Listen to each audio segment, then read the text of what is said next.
கிழங்குல உள்ள நன்மைகள் என்னன்னு தெரியுமா? முள்ளங்கியை சர்க்கரை நோயாளிகள் ஏன் சாப்பிட வேணும்னு தெரியுமா?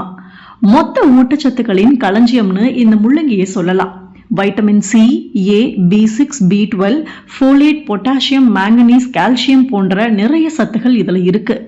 கேலோரிகள் மிகவும் குறைவு, புரதமும் குறைவு, கொழுப்பும் குறைவு. ஆனா நார்ச்சத்து ரொம்பவே அதிகம். முள்ளங்கியை தவிர்க்க முடியாததற்கு இதுதான் ரொம்ப முக்கிய காரணமாக இருக்கும். நீரிழிவு நோயாளிகளுக்கு சிறந்த உணவு.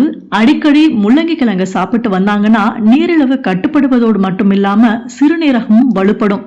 முள்ளங்கி கிழங்கை பொறுத்தவரை காய், இலை, விதை மருத்துவ குணம் நிரம்பியது.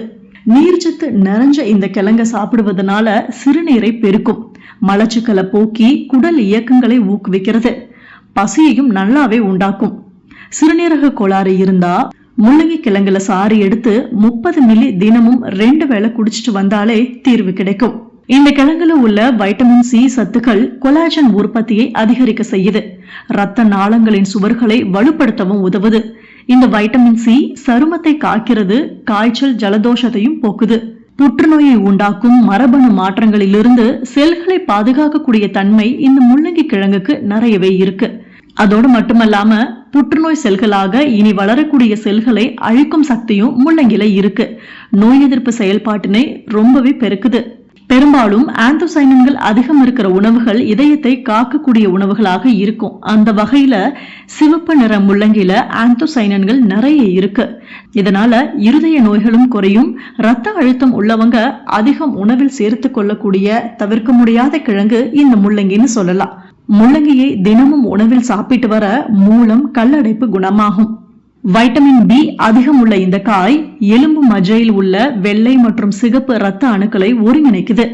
DNA, RNAவை உருவாக்கும் செயல்முறைக்கு இந்த கிழங்கு தூண்டுகோலாக இருக்கு. கல்லீரலில் இருக்கக்கூடிய தேவையில்லாத கழிவுகளை நீக்கி கல்லீரலை சுத்தம் செய்வதில் முள்ளங்கிக்கு பெரியவே பங்கு இருக்கு. கல்லீரலில் உற்பத்தியாக கூடிய பில்ருபின் உற்பத்தியை கட்டுப்படுத்தி கல்லீரலை பாதுகாக்குதுன்னு சொல்லலாம். கல்லீரலை சுற்றியுள்ள வைரஸ் கிருமிகளின் தாக்குதலையும் தடுக்க இந்த முள்ளங்கி கிழங்கு உதவுகிறது. சுவாச கோளாறுகள் உள்ளவர்கள் முள்ளங்கி கிழங்கை நறுக்கி காய வைத்து எடுத்து வச்சுக்கணும்.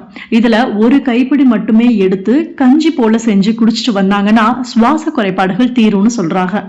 கடுமையான காது வலி இருந்தா கூட, காது குடைவது போல இருந்தா அல்லது காதில் சீல் வடிஞ்சா வெறும் முள்ளங்கியை சாறு எடுத்து அதனுடன் ஏந்துப்பு கலந்து சூடு செய்து 2 சொட்டு காதுல விட்டா போதும்.